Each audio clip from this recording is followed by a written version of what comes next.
All right, shalom, shalom to the elect of the nation of Israel. Before I get started, I want to give all praise and glory to Yahweh, Ba'ashem, Yahweh Shai, Ba'ashem, Rachak Wadash. Double honors to my apostles and my elders of great millstone who lead, teach, and rule well.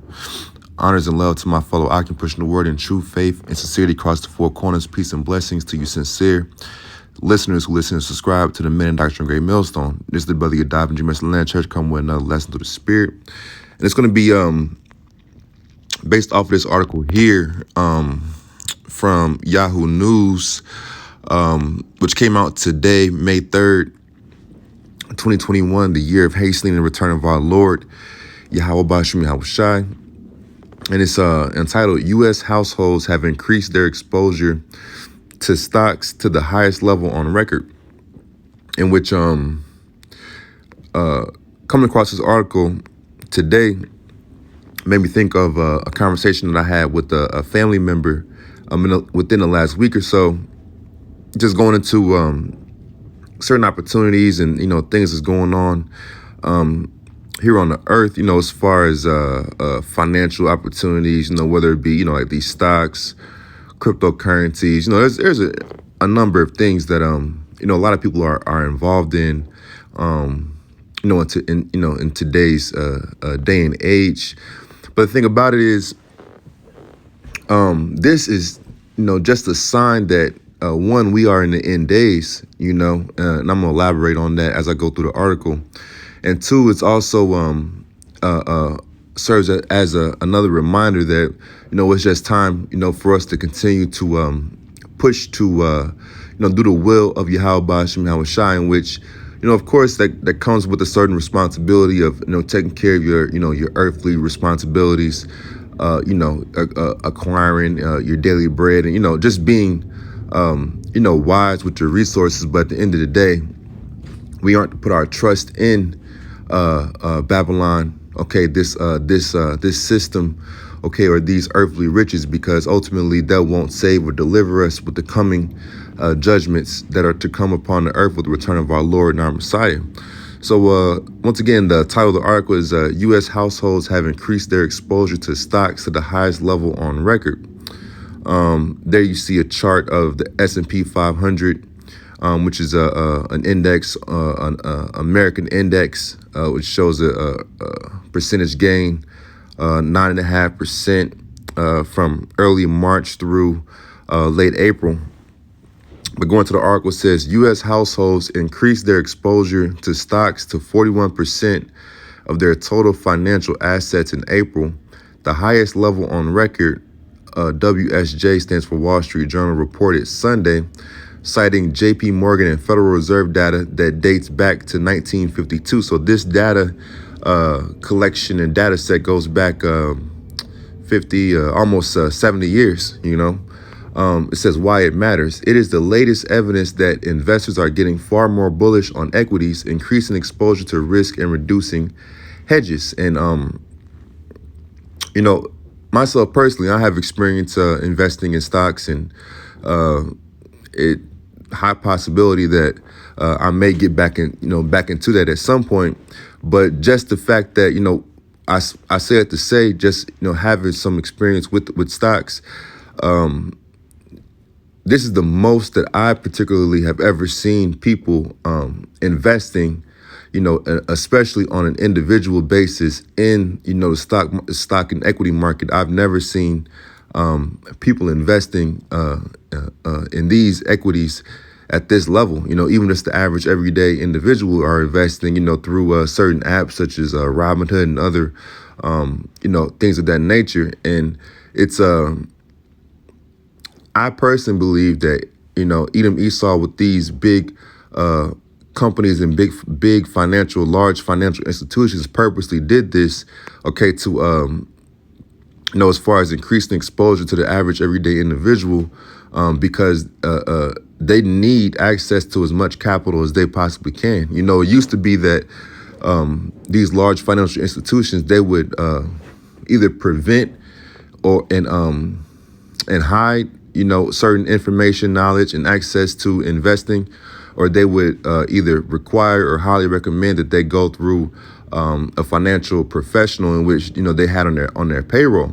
You see, but, in today's day, 2022, those barriers to entry have been lowered, and that is also a sign that hyperinflation, in the bubble, and the bubble bursting with these financial instruments is soon to come. Going to that bullet, it says the data includes 401k retirement accounts, which means everyday Americans' savings are following retail and institutional traders' bets that the stock market will continue to fly high. And like I said, not saying it's to brag or boast, just speaking just from a experience standpoint, and even myself continuing to learn and understand how these markets truly work.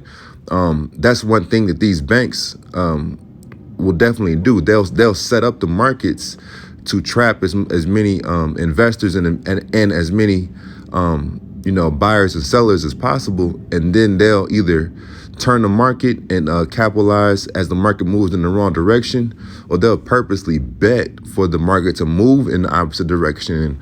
One good movie to watch on that is the Big Short. The Big Short, it came out some years ago, but it pretty much chronicled certain individuals who were involved in and profited from the housing market crash going back to the late 2000s, 2007, 2008, 2009, in which it even explains in there that a lot of these, like I said, a lot of these banking and financial institutions, they were actually betting against the same traders and investors in which they were taking their trades. They're pretty much taking their money and creating new financial instruments for them, but then at the same time they were trying to bust them out by betting against them, and that's exactly what's going to happen here again. Okay, especially even going back up here to the S&P 500, in which, that's like I said, that's an American index of certain top American companies. But what they're going to do is they're actually going to trap these buyers. Okay, like I said, lowering the barrier of entry for these Americans or investors worldwide to invest in these equities and invest in these companies. And then as soon as they have enough investors trapped, and have their money and funds in, they're going to reverse the market and burst the bubble, and they're going to capitalize going both ways. These banks and these financial institutions, and that also includes big corporations, your Apples, your Microsofts,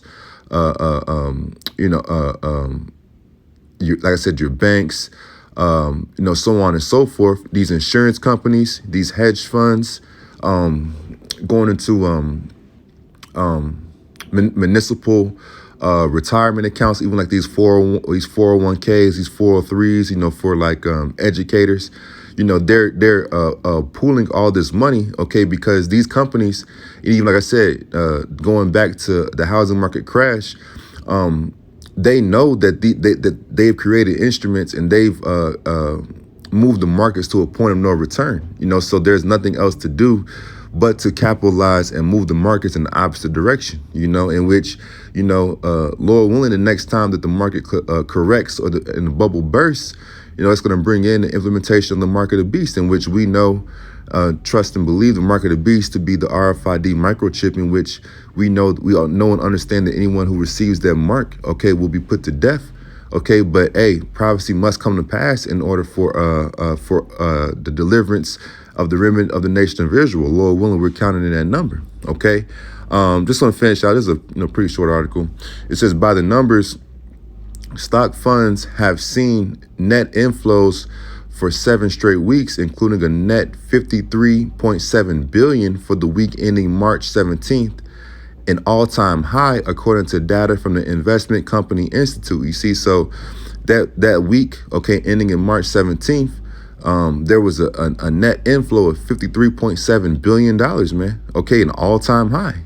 So yes, the Trump administration and the Biden administration have flooded the American streets and the American public with trillions and trillions, billions and trillions of dollars, in which when people get some money in their pocket, a lot of times they think themselves to be high level investors, not knowing that they're just following the herd, and they're being set up to be led to the financial slaughter, man.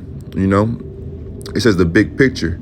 Everyone and their mother is buying stocks with flows underpinned by record borrowing from hedge funds and big banks, as well as a record level of margin debt being held by retail and institutional investors. And see, this is exactly, like I said, this is exactly what these big financial and institutional banks and companies do. They take these bets, they take these trades, they even give or grant margin in which that's interest. That's pretty much allowing individuals or companies to borrow money, okay, to make and take bets. So they don't have the money necessarily up front to finance. Okay, and then like I said, when it's all said and done, they're gonna move the market, okay, burst the bubble, move the market in the opposite direction and take all that money back. The money that they lent out and allowed individuals and companies to borrow, and the money that they put in as collateral. It says equity funds haven't seen net outflows since the week of March 3rd, with the S&P rising by 10% since then. And you see, and that's a large increase. Okay, already, really beginning with the end of the Obama administration going into the Trump administration, generally speaking, the American stock market has went through a major increase. So it's already a hot market. And you just have more and more money and more funds going into an already hot and overheated market, in which, like I said, it's bound to bust. Okay, they're having record levels of inflows, in which what follows record levels of inflows, man? Okay, a correction. All right. It says by mid-April, more money had flowed into stock funds this year than had been seen for the 12-year period of 2008 through 2020. You see, so by mid-April, more money have flowed into stock funds this year, okay, than has been seen for that 12-year period. Okay, and what's gonna follow is gonna be a heavy correction, okay, in which it's gonna catch the vast majority of these American citizens by complete shock and surprise, okay, because they've been pretty much lulled to sleep, okay, by these so-called opportunities, in which is really a financial setup, okay, so that these financial institutions just grab all that money back, man. So this is 2nd Ezra chapter 16. I'll start at verse 21. It says, "Behold, victuals shall be so good cheap upon earth, that they shall think themselves to be in good case, and even then shall evils grow upon earth, sword, famine, and great confusion." You see, like I said, really what sparked this lesson, and what really I believe gave me the spirit to go into this lesson when I started this article was a particular conversation I had with a family member, in which, even my, people that I know are hitting licks, man. They hitting licks out here because, this is the time in which money is flowing at just crazy levels, and there's damn near money everywhere. Okay, the American government is paying thousands of people, or if not tens and maybe hundreds of thousands of people, more money to stay at home than they can get by going out here and punching the clock. You see, and that produces what? That produces a temporary time of deflation. Okay, because you have more funds going into the economy. Okay, and there's a bigger inflow of currency into a system, okay, before the scarcity of goods and services hit, which then causes what on the backside? Inflation. Okay, so that produces a temporary period of cheap relative cheapness to acquire goods and services. You see, and that does what? That makes people think that they're in good case. In which, like I said, I've never seen just average everyday individuals, in which it's not necessarily a bad thing to be in the spirit of investing, but there's a lot of research that needs to go into it, more than just oh, this went up today, this went down today, this went up today. Like, that's how you end up losing money, and also being put in a trick bag as far as feeling like, as in you're in a good case, in a good place. But then when that happens, what does the scripture say? And even then shall evils grow upon earth, sword, famine, and great confusion. And see, this is what this is a sign too that we should look for and expect. What evils growing upon earth? Because what happens when people have access to money and finances and resources? The true nature of their spirit begins to manifest, in which the vast majority of people and individuals on this earth are evil, man. Okay, and then what? Sword, famine, and great confusion. Because, like I said, after that period of deflation in which goods and services are cheap because of the inflow of large amounts of money brings in a period of inflation in which, the next period of inflation, myself in particular, I'm expecting hyperinflation in which things are going to skyrocket in price, man. That's going to lead to death, uproars in which people are going to get put to death. You're going to have people running in people's houses to, get their goods and, things of that nature. Famine in which even right now there's a shortage of chicken. All right. And then also what? Great confusion because people won't understand how things went from being, in such a good place in a good state to then, having nothing, You can look back to the pretty much every recession, going to the 70s, the late 80s, the 2000s, the stock bubble, the housing market crash, and then what's to come now. All right. Verse 22, for many of them that dwell upon earth shall perish of famine, and the other that escape the hunger shall the sword destroy. You see, so, that period and that time of famine is soon to approach us, man. Okay, and even if you get through that famine, you gotta be looking around the corner for either your neighbor to come in and ransack your home, okay, or even just Edom Esau this, saying enough is enough. It's time to come as that flood and move to fully institute physically his so-called new world order. All right. Verse 23, and the dead shall be cast out as dung, and there shall be no man to comfort them, for the earth shall be wasted and the city shall be cast down. And you see, this is what's soon to come, not only to America, but to the cities across the four corners. Okay. Mass death, mass famine, mass confusion. Okay. The uproars of the people, wars and rumors of wars. No comfort, man. No comfort in the streets, and for the average individual, lest Yahweh Shem Yahweh Shai moves to comfort you and your family in the spirit, okay? And these cities being overthrown and cast down, all right? And from there, I'm going to go to the book of Habakkuk, chapter 2. I'll start at verse 4. It says, behold, his soul, which is lifted up, is not upright in him, but the just shall live by faith. And you see, in the individual, the group of people whose soul is not upright within them are the biblical Edomites, man, the so-called white man. Okay. Yeah, also because he transgressive by wine, he is a proud man, neither keepeth at home, who enlargeth his desire is hell, and is as death, and cannot be satisfied, but gathereth unto him all nations, and heapeth unto him all people. And you see that wine, okay, that doctrine and philosophy, a major portion of that that the elites of Esau Edom is using to try to conquer the earth is through his fractional reserve banking system, okay? And that's how he's able to entrap nations, okay, and countries and leaders around the four corners.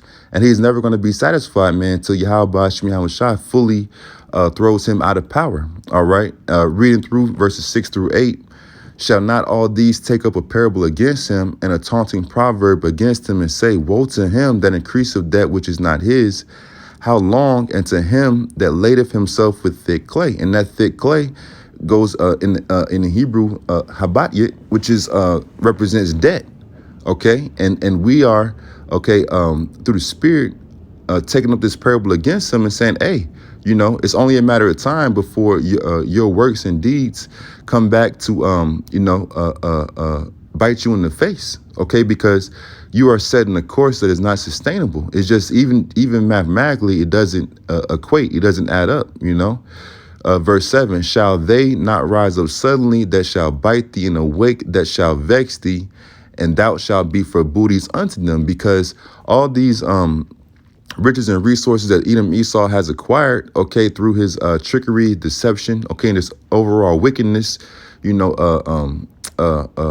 diverse and unequal weights and measures, you know, it's only going to lead to those resources being given up, okay, and gave to the rightful rulers of the world and the universe, man, okay, which is Yahweh Bashim Hawashai, okay, and his joint heirs, the late 144,000, all right, finishing out Habakkuk 2 and 8, because thou hast spoiled many nations, all the remnant of the people shall spoil thee, because of men's blood, and for the violence of the land of the city and all that dwell therein. And you see, that's what's getting ready to happen with Edom Esau, man, and his societal structure.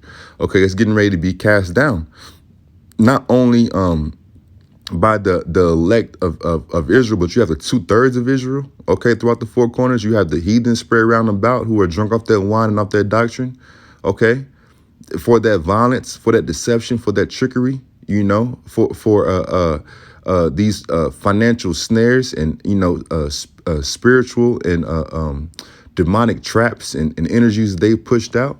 It's only a matter of time before Yahweh Shai says, okay, that's enough. Okay, he's reached his measure to end his wickedness, and he must be cast down. All right, so I'm gonna end this lesson off here. Lord willing, you've been edified. Once again, before I close out, I want to give all praises and glory to Yahweh by Hashem Shai by Hashem Rachak. Double honors to my apostles and my elders of great millstone who lead, teach, and rule well.